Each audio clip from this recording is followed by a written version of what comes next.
Open the box and remove the printer. Remove the inks and items from the accessory box. Place the printer on a sturdy, flat, level surface. Open the top cover and remove the 2 yellow tie wraps and foam block. This must be done before powering on the printer. Install the ink drip tray by opening the ink door and release the latch to raise the clamshell. Insert the tabs on the ink drip tray into the frame slots as shown. Close the clamshell. Plug in the AC power cord and turn on the printer. To power on the printer, turn on the main power switch on the back of the printer and then press the power button on the right side of the front touch panel. The printer will boot up and the front touch panel will display the system status. It will show missing printhead and missing inks. Proceed with the printhead and ink installation. Lift the blue printhead latch. If it is not released, do not force it open, as this can damage the latch. Remove the blue caps. If the printhead latch is not released, go to the touchscreen front panel, press Menu and select Service. From there, select Release Printhead. If the printer has not been deprimed, Release Printhead will not be available. Select System Deprime. The printhead latch should now be released. Inspect the contacts on the printhead circuit board, making sure none of the contacts are dirty or damaged.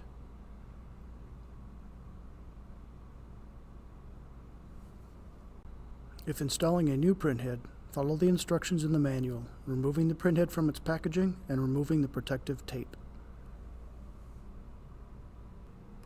Insert the printhead at an angle, aligning it with the slots in the printer. Once seated, gently tilt the printhead back until it snaps into position. Close the blue printhead latch. Next, close the top cover. Open the ink door. This will disengage the ink door switch and allow for safe insertion and removal of ink cartridges. Bypassing this switch can lead to issues reading the cartridges correctly. Lift each ink door latch. Insert the individual ink cartridges into the appropriate slot. These are keyed so the ink door latch cannot be closed if the cartridge is installed in the incorrect slot. Close each ink door latch.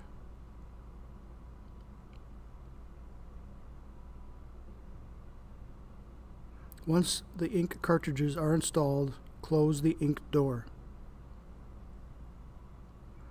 If the ink cartridges are recognized, the ink level will show on the touch panel. Press the Clear Error button on the display. Ink circulation will begin. If a cartridge is not recognized, open the ink door latch, remove and reinsert the cartridge.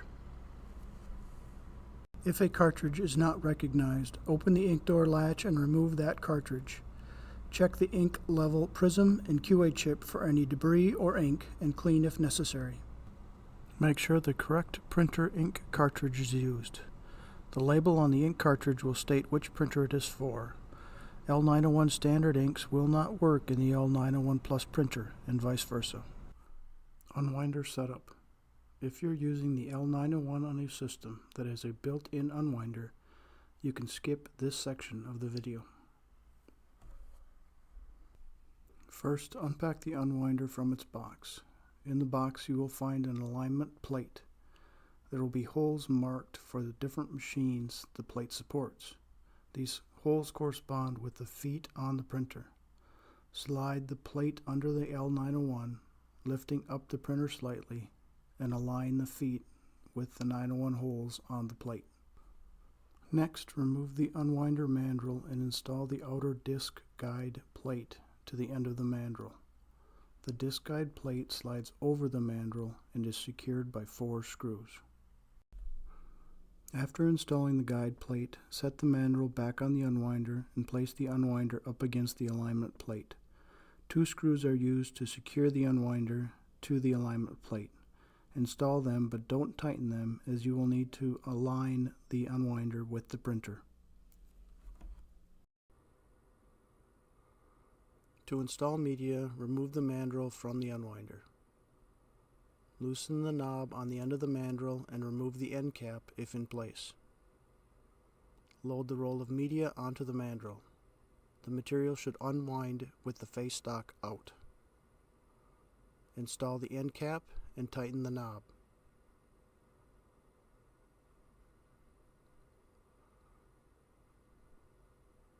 Insert the mandrel onto the unwinder.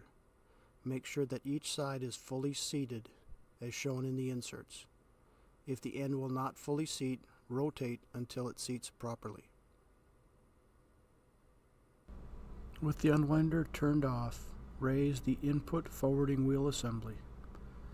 Move the media into the printer, aligning it with the back fixed media guide and 2 guide pins.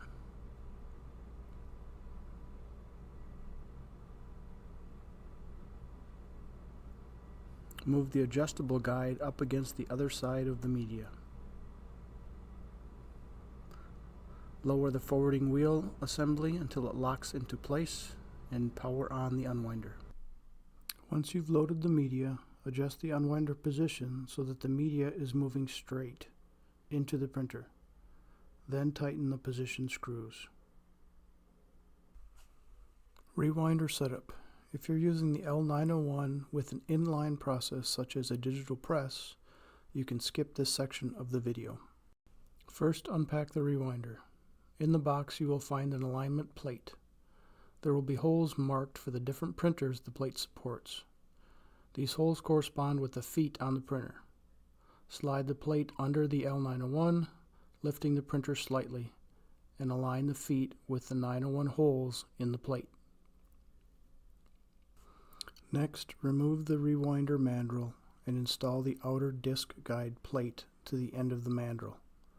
The guide plate slides over the mandrel and is secured with 4 screws.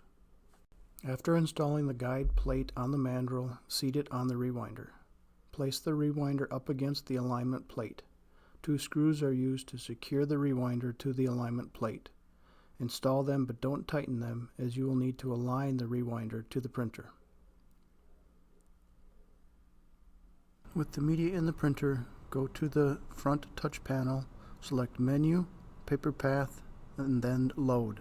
This will move the media into the correct starting position.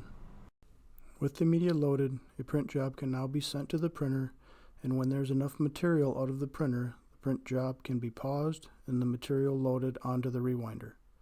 Media can also be manually fed through the printer and loaded onto the rewinder. The next section describes this process. With media loaded and the unwinder powered on, press the menu button on the touch panel display and select Paper Path. Press the forward arrow button. Media will slowly start feeding through the printer. Do not press the double arrow button until media is through the printer on the right side. Once enough media is through the printer, press the stop button on the touch panel. Once the material is fed through the printer, thread the material per the diagram on the side of the rewinder.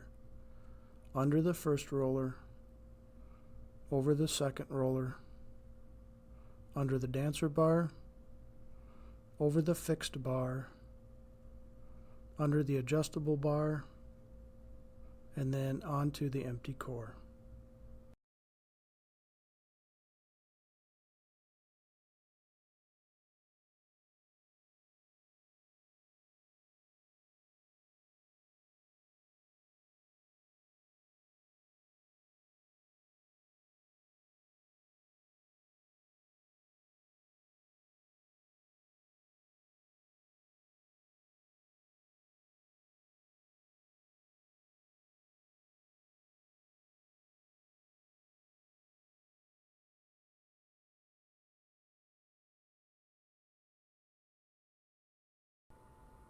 The adjustable bar on the rewinder is used to control the tightness of the finished roll.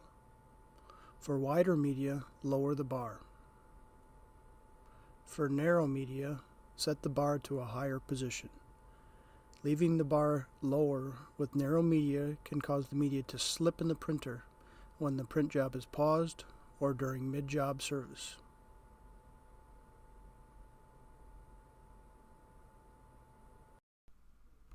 Once you've loaded the media, adjust the rewinder position so the media rewinds onto the mandrel evenly. Then tighten the position screws.